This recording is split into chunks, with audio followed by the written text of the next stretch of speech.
Kaag sa numero 1 sa mga balita, subong nga adlaw.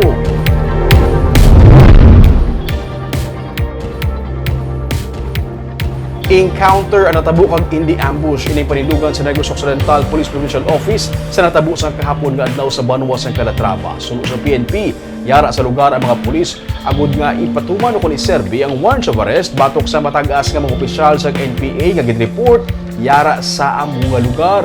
Yaring report. Landmine, no? Sa Granada. Ini ang raw nga footage pila ka minutos matapos natabo ang pagbayluhan ng isang lupok sa tunga sang katapo sang Calatrava PNP kag New People's Army sa may barangay Minapasok sa Banwa sang Calatrava sa Negros Occidental kahapon sang aga. Ginpangtawag sa mga sibilyan nga nakalabay sa lugar ang mga pulis nga yara sa kahilamunan ginpahibalo nga safe na magwa. Ang Deputy Chief sa Calatrava PNP nga si Police Captain Jesus Alba nga isa sa mga nasamaran nagakiang-kiang. Ang iya kaupod man nga pulis nagaistorya nga nagpakuno-kuno lang siya nga patay na. Tagbian niyo, mas ako na ni abin na patay ko daw bubuan ako. Pero kung isa may armas wala. Mayaran na sir. Gakuan sir ka patay-patay sir. Patay-patay. Napulo ka mga pulis ang sakay sa patrol cars ng PNP kag ginpaarakan tiro sa mga NPA. Giklaro ni Nocpo Deputy for Operations Police Lieutenant Colonel Joe M. Malong, hindi ambush ang natabo. Taliwas sa nagwa ang report sang kahapon. Isa kuno ka encounter ang nagluntad sa tunga sa mga pulis kag NPA. Nagkadto sa lugar ang mga pulis para magserbi kung tani isang warrant of arrest batok sa duha ka mga matag-as nga opisyal sang NPA matapos makabaton sang impormasyon nga yara sila sa lugar.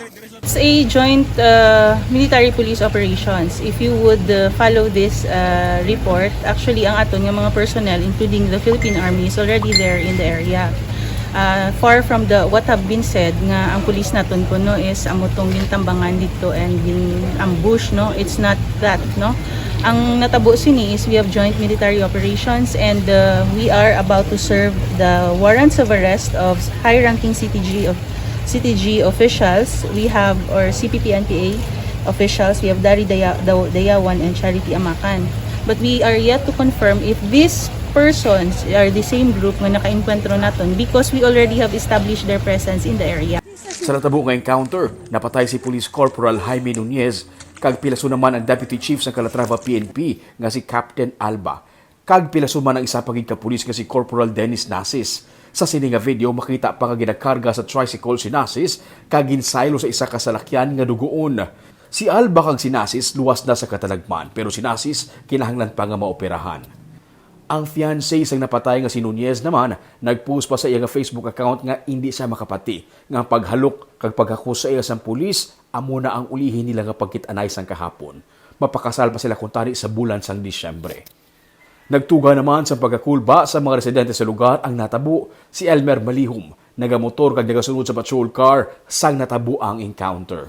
Akong nabantayan, ma'am, paglupok naman sa landmine ra, ma'am, nga akong pagkaisa, kuha na, sido na, binakog na, igo na, ako yung area po kudri kung padulong. Mora po to, nga wala ko'y kuhan, wala ko'y nabalan yun kayo. Isa kuno kababaskog galupok ang ilan nabatian antes ang sunod-sunod nga paglupok sang pusil. Makita pa ang nabungkal nga puno sang kahoy kung sa diin may naglupok.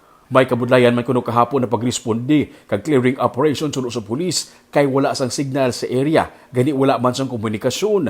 Ginahibalo pa karon sang PNP. Kun bala, ang serbihan sang warrants of arrest amo man ang grupo sang NPA nga nakaengkwentro sang mga pulis.